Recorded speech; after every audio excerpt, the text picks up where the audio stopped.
But then this morning, I believe, as much as I'd like to see him, I regret the circumstances. The Honorable Right Reverend Jesse Jackson is here yet again in the back of the courtroom.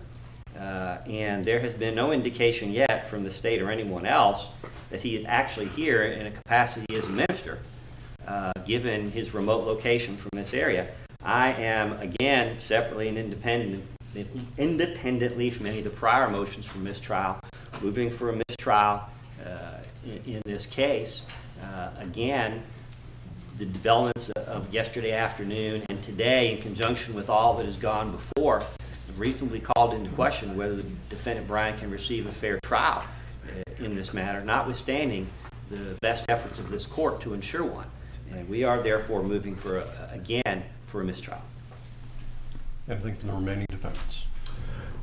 We're not joining on mistrial, Your Honor, but I think that it's prudent to recognize the limitations that the court set for who will be sitting in these rows, and that we do have the overflow room for the general public.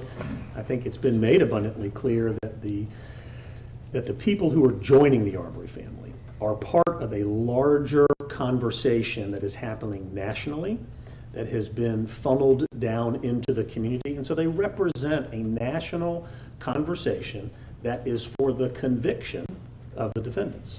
And for that reason, I think that they should not be present in the courtroom where the jury can see them and be reminded of the national conversation.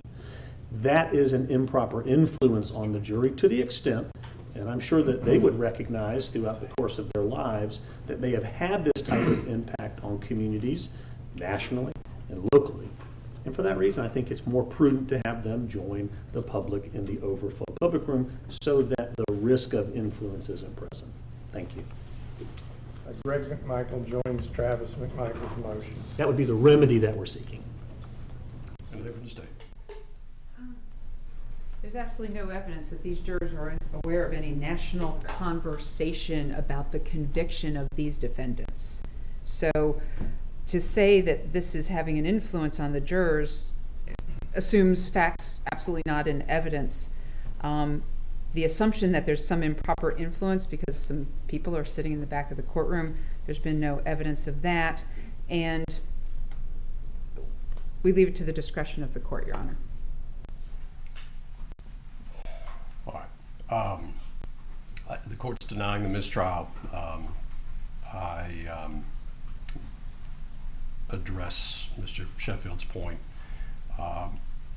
During jury selection, these particular members of the panel, the entire panel, I should say, that was before the court over 3 weeks was extensively, I don't want to say examined because that makes them sound like witnesses, and I've equated that before, but they were asked quite a bit about their backgrounds as part of the vetting process for this jury.